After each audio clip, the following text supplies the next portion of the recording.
আজ সেই পবিত্র দিন রাস পূর্ণিমা। বছরের অন্য যে কোনো পূর্ণিমার চেয়ে এই পূর্ণিমা অসীমভাবে গৌরবময়, কারণ এই রাতেই বৃন্দাবনের বনে ভগবান শ্রীকৃষ্ণ করেছিলেন মহারাসলীলা, প্রেমের সর্বোচ্চ প্রকাশ। এই রাতে কোনো সাধারণ পূর্ণিমা নয়, এটি প্রেমের রাত, ভক্তির রাত, ঈশ্বর ও জীবাত্মার একাত্মতার রাত। যেমনভাবে গোপীরা সমস্ত ভৌতিক বন্ধন ভেঙে শ্রীকৃষ্ণের দিকে ছুটে এসেছিলেন, তেমনি এই রাতে আমাদেরও উচিত সমস্ত অহংকার, কামনা, ক্রোধ ত্যাগ করে হৃদয়ে কৃষ্ণকে স্থান দেওয়া। রাসলীলা কি? রাসলীলা মানে কেবল নৃত্য নয়, এটি ভক্তি ও প্রেমের পরম রহস্য, যেখানে ভগবান স্বয়ং তার ভক্তদের সঙ্গে প্রেমের নৃত্যে মেতে ওঠেন। শাস্ত্রে বলা হয়েছে যে এই রাসলীলার কথা শুনে শ্রদ্ধা ভরে ধ্যান করে তার জন্ম জন্মান্তরের পাপ দূর হয়ে যায়। শ্রীমদ্ ভাগবত দশম স্কন্ধ 33 অধ্যায়। ভগবান সেখানে অসংখ্য গোপীর সঙ্গে নৃত্য করলেও প্রত্যেকের মনে হয়েছিল কৃষ্ণ শুধু আমার সঙ্গে আছেন। এটাই ভক্তির গোপন রহস্য। ভগবান সবার, তবু প্রত্যেকের কাছে ব্যক্তিগতভাবে উপস্থিত।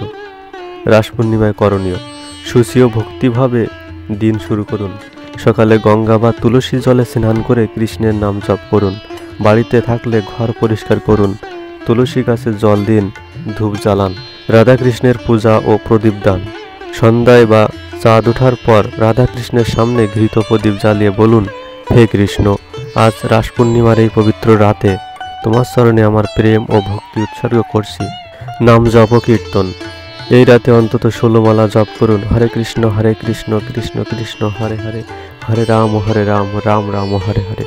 জপ করলে জীবনে অপরিমেয় শান্তি আসে। যদি সম্ভব হয় 1 ঘন্টা কীর্তন করুন বা মৃদু বাঁশির সুর চালান। রাসলীলা অধ্যায় শ্রবণ করুন। শ্রীমদ্ ভাগবতের দশম স্কন্ধের 29 থেকে 33 অধ্যায় পাঠ বা শ্রবণ করুন। এই পাঠের প্রতিটি শ্লোকেই রয়েছে পরম ভক্তির অমৃত। ভগবানের প্রিয় ভোগ দিন: মাখন, দুধ, খেজুর, মিষ্টি, ফল। এই দিন এইসব খাদ্য ভগবানের সামনে উৎসর্গ করুন। প্রদীপ দান: রাতে তুলসী গাছের সামনে বা ঘরের বারান্দায় 5 বা 11টি প্রদীপ জ্বালান।